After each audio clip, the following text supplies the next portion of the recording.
Takže máme tu novú verziu obľúbenej kamery ScoutGuard 880.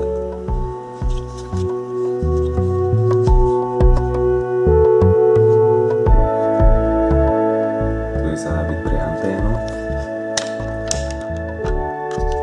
slot na batériu. ScoutGuard funguje na 4 alebo 8 túžkových batérií. Slot 1, slot 2.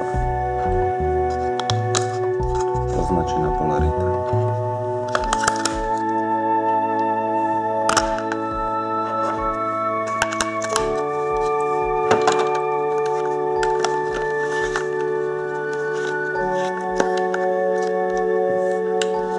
Bez SD karty nám kamera fungovať nebude. Zapneme do režimu test. Tam sa robia všetky nastavenia. Nastavenia robíme diaľkovým ovládačom.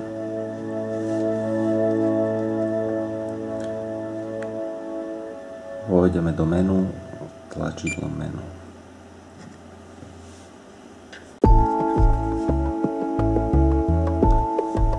Prvé nastavenie je výber jazyka šípkami vpravo a pod.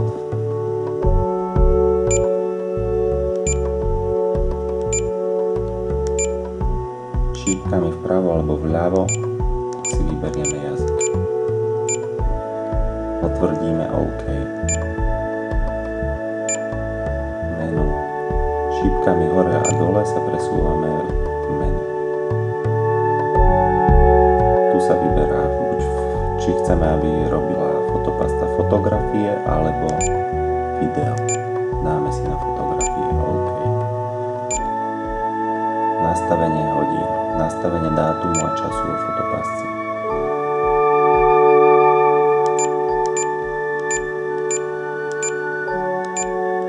Šípkami nastavíme požadovaný čas. Potvrdíme tlačidlom OK.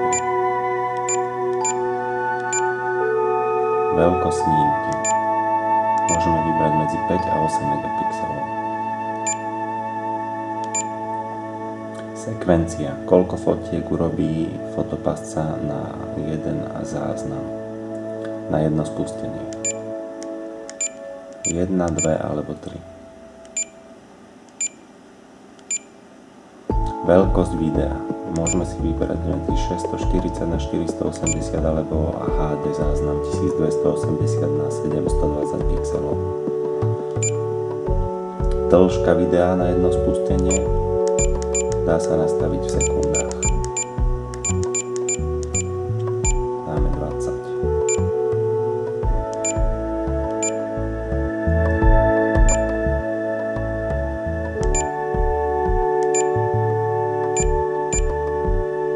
Časovač necháme vypnutý. Citlivosť pohybového senzora. Vysoká, vypnutá, nízka alebo normálna. Normálna zvyčajne stačí na všetky podmienky. Interval snímania. Keď sa nám niečo pohybuje pred fotopascou stále, tak fotopasc tu nastavíme interval medzi snímkami.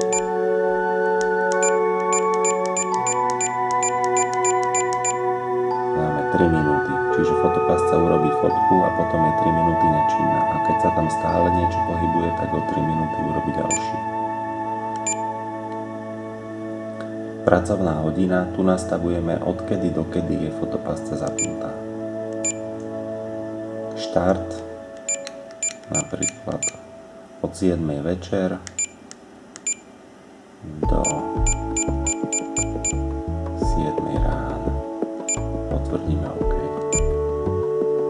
Ideme bez nastavenia. Tu si nastavíme nastavenia podľa SIM karty nášho operátora, čiže O2 bude mať iné, Orange iné a T-Com tiež iné. Všetky tieto nastavenia sa dajú zistiť u nich na stránke.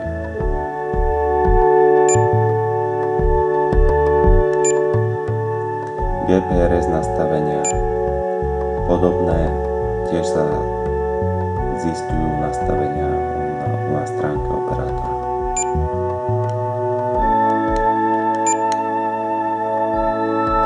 Režim odoslania. Automatické, fotopásca urobí fotku a odošle vám na telefón. Dá sa to vypnúť, čiže fotopásca nebude posielať fotky, alebo manuálne, fotopásca vám pošle raz za deň výpis, koľko fotiek urobila. Odoslať. Táto menu sa nastavuje telefón, na ktoré bude odosielať SMS-ky alebo MMS správy.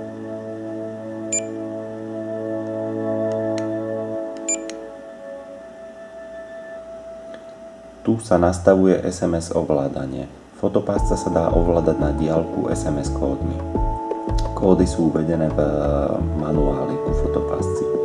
Čiže ak chcete ovládať fotopáscu na diaľku, treba toto nastavenie nechať zapnuté. Tu je len verzia softvéru vo fotopásci. Formát karty. Vždy pred prvým použitím treba SD kartu sformátovať. A predvolené nastavenie fotopásce. To je celé menu. Keď to máme nastavené, prepínač na fotopásci prepneme do režim on, čiže zapnutá.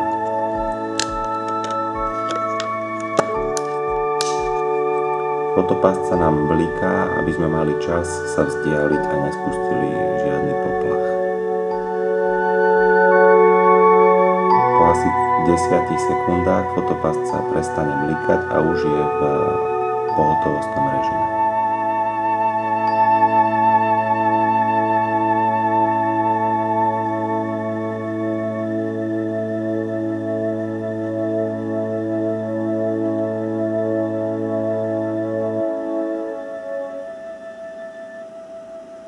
Teraz fotopásca začne snímať fotky podľa nastavení. Čiže ak sme tam dali nejaký časovač, že je aktívna len od 7 večer do 7 rána, tak cez deň fotky robiť nebude, aj keď bude pred ňou pohyb.